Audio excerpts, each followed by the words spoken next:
Alright, good morning everybody. Start the car, another drive along rant here. Alright, my driving vlogs, I guess. I don't know what to call them. Let's see what the day looks like today. Looks beautiful as always.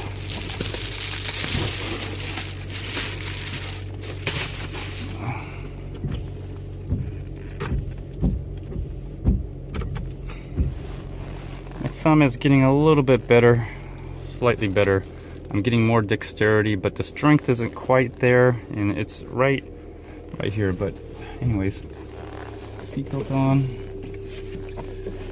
But every day it's getting better. I can feel it getting better. It's amazing how the body heals itself. Give it enough nutrition, the right foods, get some good exercise, and your body will actually take care of itself. Amazing. All right, so let's see.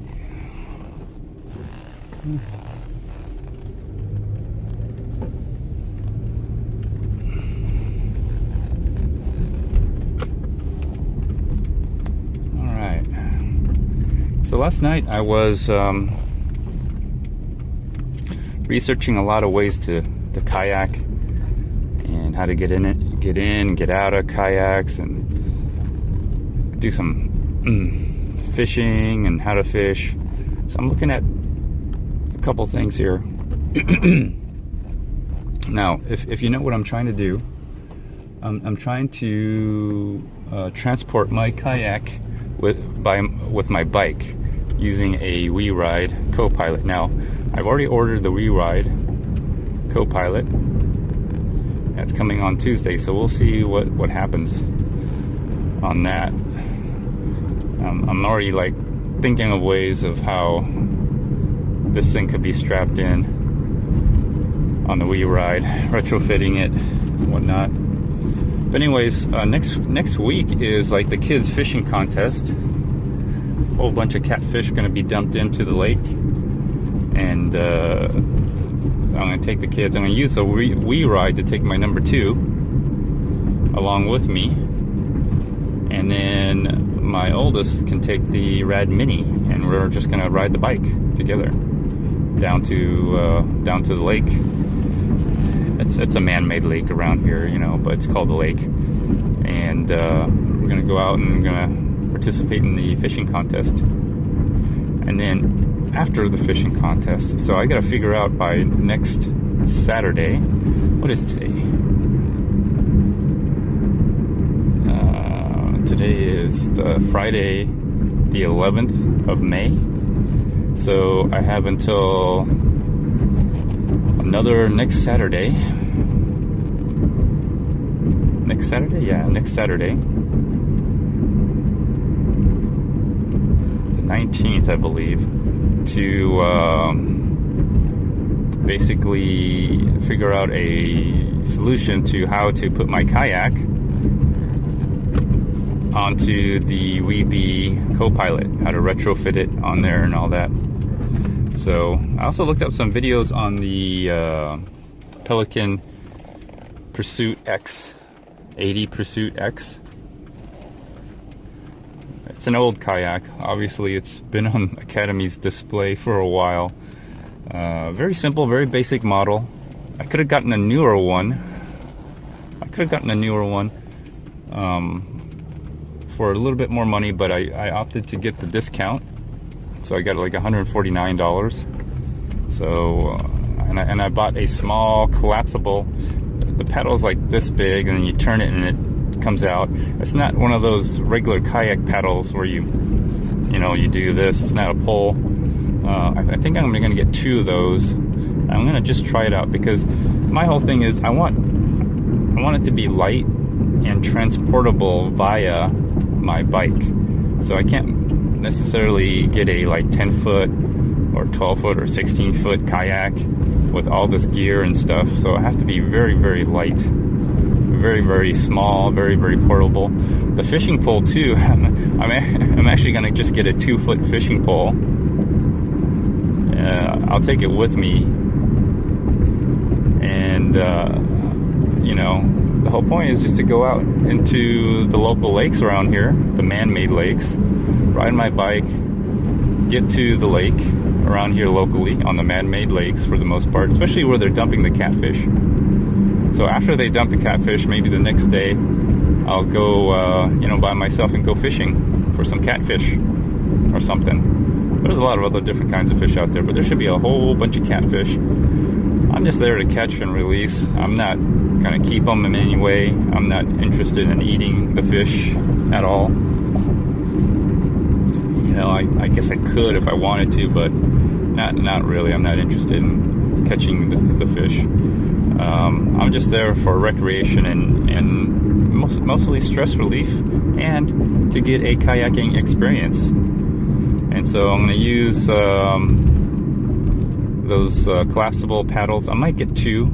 And what's nice is I think this is what I'm thinking about the kayak is they got these handles at the end where you can when you uncollapse them, you turn and you fold them, and or you pull them out and then you turn again and they lock into place, and you can row like a paddle, or you can have them already collapse. And they have the handle where the handle is kind of weird. They have a little T handle. Well, if you turn it sideways, I think I can if you lock them the other way, so you turn them, there's two, you could twist them to the right or twist them to the left. If you twist them the other way, the T handle is perpendicular to the paddle. So the T handle is like here, and the paddle is like this way, and I can grab it and row like this. So that's how I was thinking, getting two and rowing like this. It's probably not very efficient, but you know, it is a small kayak. It should be very easy to maneuver, and again, it's collapsible. It's literally the paddle is this big, and you know, I could probably get two. It's probably lightweight. I don't plan on like rowing for miles and miles and miles. I will probably most likely row quite a bit around the area of the lakes we have here, the man-made lakes, or even the levee system. You know, I could probably just row around the levee system. You know, just have fun that way. Because the levee system doesn't really move unless they let the water out, which even then it moves very slowly. So it's not like I'm going to be washed away into the ocean. Eventually, I do want to boat. I guess I'm boating now. Technically, I'm boating. I do want to boat the river out here. You know how I ride my bike to the lookout at the sports complex, and there's the river that you always see. I do want to boat the river and go upstream. It seems to me that it's not the flow of the river is not that fast, so it's possible I could paddle upstream and explore the different areas where I think I can't quite get access onto my bike. So I could probably ride out to the sports complex or something like that, most likely the sports complex, and I can paddle upstream or downstream and get some different kind of exercise, upper body, arm exercise, and have fun doing it. With that, I might need an actual, you know, kayak paddle with the pole and everything, and the whole thing. So, but that'll be later. I don't know how much money I'm going to actually put into it. Again, this is just something I'm starting to get into, and you know, I'm not taking any lessons or anything. I'm just going out there and doing it. So just having fun. And I don't know what I'm going to do with the gimbal. The Samsung Galaxy S7 is water resistant to a certain amount of, you know, meters. So I know I could take it in the water without any serious damage, or it can get wet or submerged. without serious damage. The other electronics, I'll probably have to get some kind of like waterproof bag, which I saw at Academy, so probably gonna get that. I'll still be in phone range, so to protect the electronics, I'll put in some waterproof bag. Another thing I'm looking at is a vest. It's getting a little warm here. It's already in the 70s, or it's probably 60s, but it's probably gonna get in the 70s real quick. No. Well, and the other thing is I'm looking at a vest, a life vest, a water life vest. So in addition to my bulletproof vest, I'll be getting another vest, a life vest jacket. Mainly one for fishing. I have one in mind. I do have one in mind. I actually have two in mind. One's like $40, and the other one is $100. So I'm contemplating on which one I should get. I really am leaning towards. Well, there's two that are $40. I'll check them out. I'm looking for one that will fit over the Safeguard body armor vest. So I'm looking for that one. I'm looking for something that can go over Safeguard body armor. Now, whether I actually take the body armor out to the water, I'm probably gonna have to call Safeguard and ask him if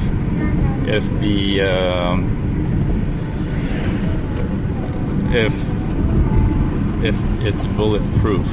I mean, not bulletproof, waterproof. If it's okay to submerge the vest into water. I suspect not, but I'll definitely call and ask them. And I'll just wear the life vest over the body armor. If not, I have another plan. I'm going to take a dry bag with me, and when I ride my bike, I'll have everything on. I'll have the life vest over the body armor and everything.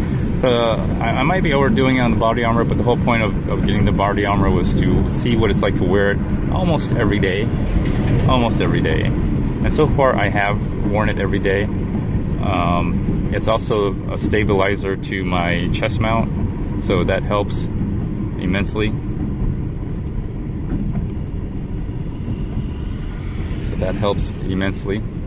And so I don't know what exactly I'm gonna do. I'll probably have to figure something out, but I do plan on getting also a dry bag, and then I'll take